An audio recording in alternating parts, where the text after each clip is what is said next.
ఈ నాలుగు సారవంతములని నీకు తెలియకపోతే అసారమైన జీవితమునందు ఉండిపోతావు. అసారే ఖలు సంసారే సారమేతత్ చతుష్టయం కాశ్యాం వాస సతాం సంగో గంగాభ శంభుసేవనం. ఈ నాలుగే, మిగిలినదంతా అసారమే.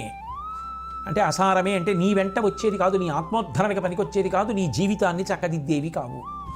ఏవి చాలా చాలా గొప్పవి అంటే కాశ్యాం వాస, కాశీపట్టణానికి వెళ్ళడం, కాశీపట్టణంలో ఉండడం.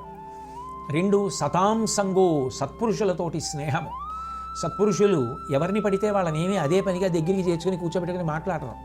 ఎందుకనంటే వారికి ఎప్పుడూ కూడా ఏవో సద్విషయాలు ఉంటాయి. ఓ మంచి పుస్తకం చదువుకుంటూ ఉంటాడు, ఓ మంచి విషయం గురించి ఆలోచిస్తాడు, ఒక మంచి పని ఎలా జరగాలని తాపత్రయపడతాడు. అదే పని ఆయనకి.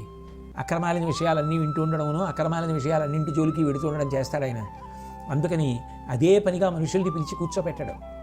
కానీ ఆయన ఆదరించాలంటే నువ్వు ఆయన దృష్టిలో పడాలి. ఆయన నిన్ను ఆదరించాలి అంటే నీ యందు మంచి గుణములు ఉన్నాయని ఆయన నమ్మాలి.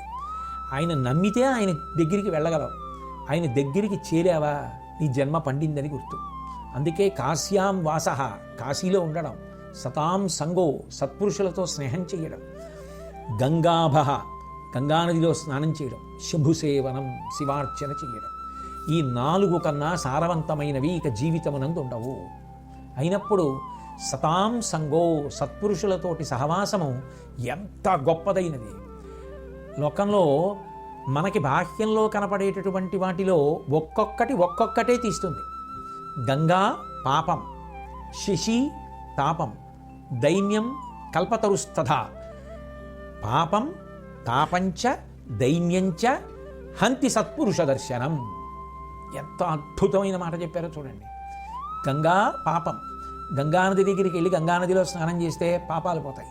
శశి తాపం, ఎంత వేసవి కాలంలోనైనా ఎంత వేడిగా ఉన్న శరీరంలో ఎంత తాపం కలిగినా ఒక్కసారి ఆ చంద్రుడిని చూసి, చంద్రుడి యొక్క వెన్నెల్ని చూశారనుకోండి, తాపం అంతా పోతుంది. దైన్యం కల్పతరుస్తథ, అది లేదు ఇది లేదు అని బాధపడుతూ ఎంత దీనమైన వాడు కానివ్వండి, అటువంటి వాడు కల్పవృక్షాన్ని చూసి కల్పవృక్షం దగ్గరికి వెడితే వాడి దరిద్రంతో తొలగిపోతుంది.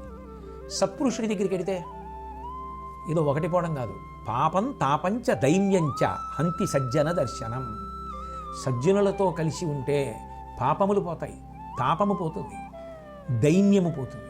3 కూడా పోయేది దీని వలన, సత్పురుష దర్శనము వలన.